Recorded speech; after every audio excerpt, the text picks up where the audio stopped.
Efeso chapter 5 verse 3. Ngunit ang pakikiapid at ang lahat ng karumihan o kasakiman ay huwag man lamang masambit sa inyo, gaya ng nararapat sa mga banal. Dito mo na yan. Pag ikaw isang banal, iingatan mo yung bibig mo. O ang karumihan man, o ang mga mangmang na pananalita, o ang mga pagbibiro. O, diba? Nakalagay din pala doon yung mga green.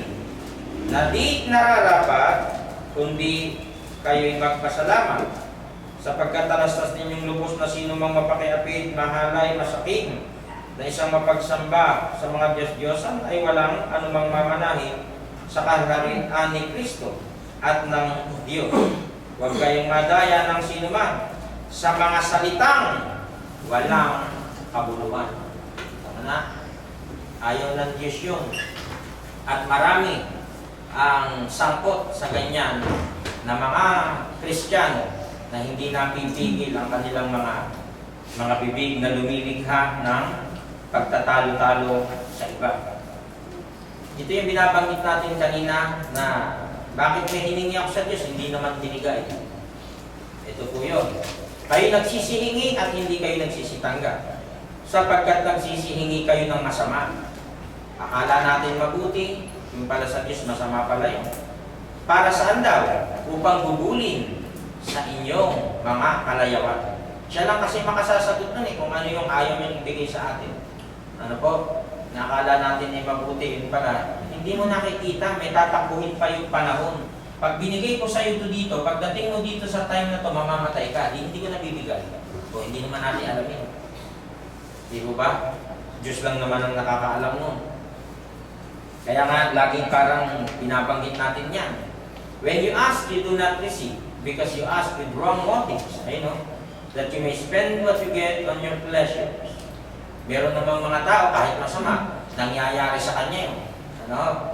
Na pasama pa siya ng kasama. Ibig sabihin lang nun, binibigyan pa siya ng Diyos ng pagkakataon. Kasi nandun nga sa unang Timoteo, hindi niya nais na ang lahat ay mapahamak, kundi maligtas at makaalam ng katotohanan. Hanggat sila may buhay pa, responsibilidad nating paalalahanan yan. Sa mga magulang, kayong mga magulang, kanina nagbigay ng halimbawa. Ano po? Ito, pangalawang halimbawa, kayong mga magulang. Kasi ang Diyos ay magulang. Siya yung ama. Siya yung nagpo-provide sa kanyang mga anak. So, inihalimbawa din dito. So, kayong mga magulang, in reality, kung ang anak nyo ay humingi ng isda, ahas ba ang ibibigay nyo? So, ganun yung pinakikita. Humingi ba kayo sa Diyos ng mabuti? Ang Diyos ba magbibigay sa inyo ng kasamaan? Hindi.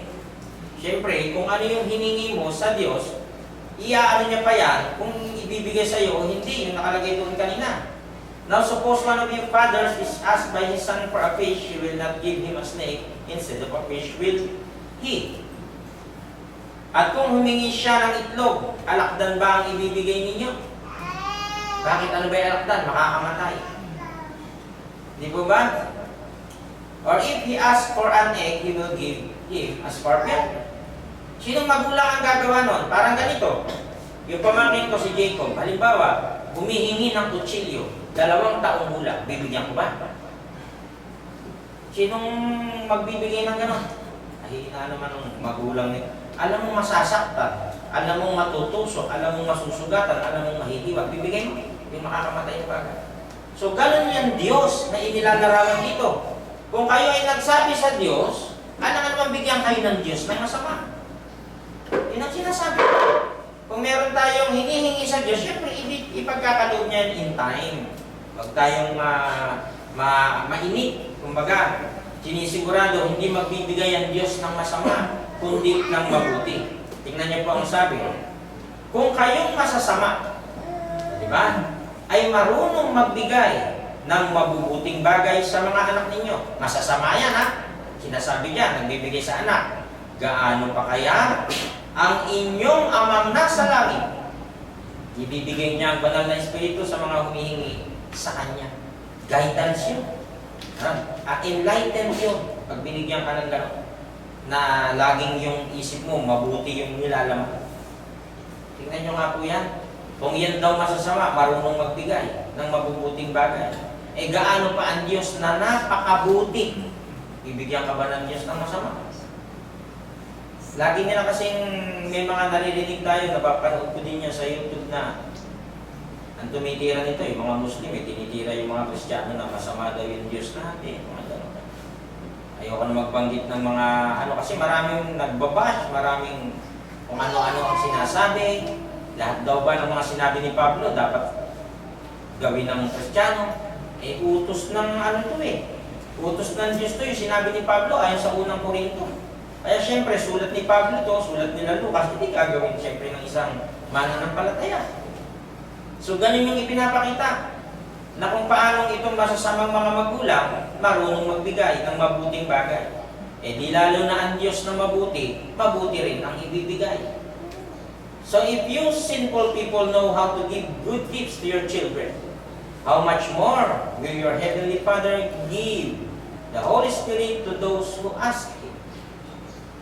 Naiinip kasi yung tao. Ano po? Ganyan tayo. Kasi tayo, humibilang tayo ng araw. Eh sa Diyos, yung isang araw, di ba ang sabi? Tala tayo. 1,000, 1,000 araw sa atin. Isang araw lang sa Diyos. Oh. Inip na inip tayo. Pero sa Diyos, wala kasi hindi siya nasasakop ng time. Tayo lang yung may time kasi tayo may kalendaryo.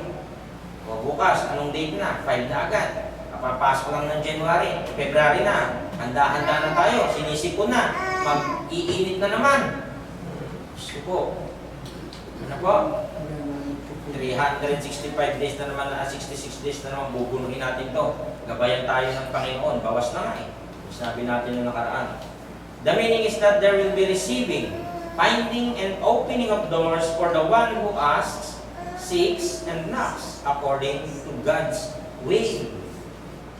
Kung ayon doon sa kanyang kalooban, kung ibibigay ba niya o hindi sa bawat isa sa atin, siya lang ang makasasagot nun.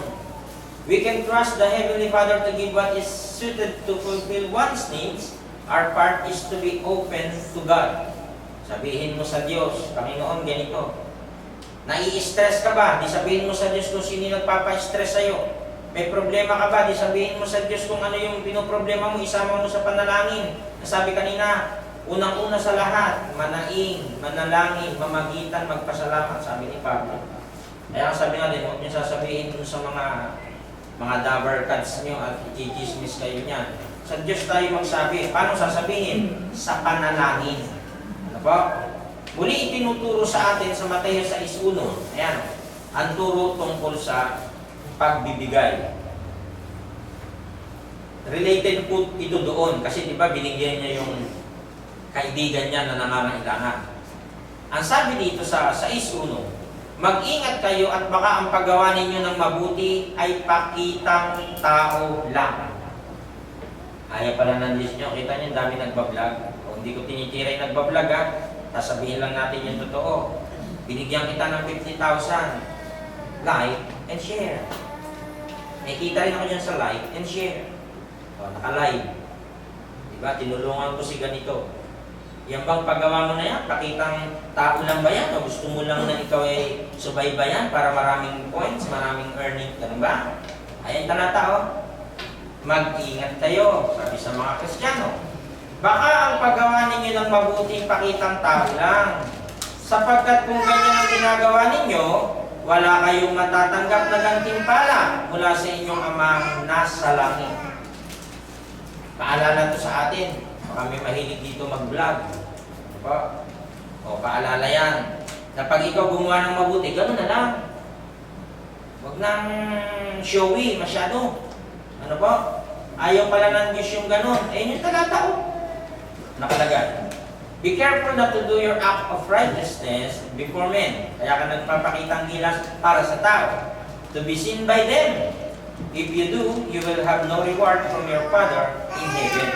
So, ang tinutukoy ito sa context, sino yun? Pag binalik natin, yung mga Pariseo. Bakit? Di ba sila yung mayayaman?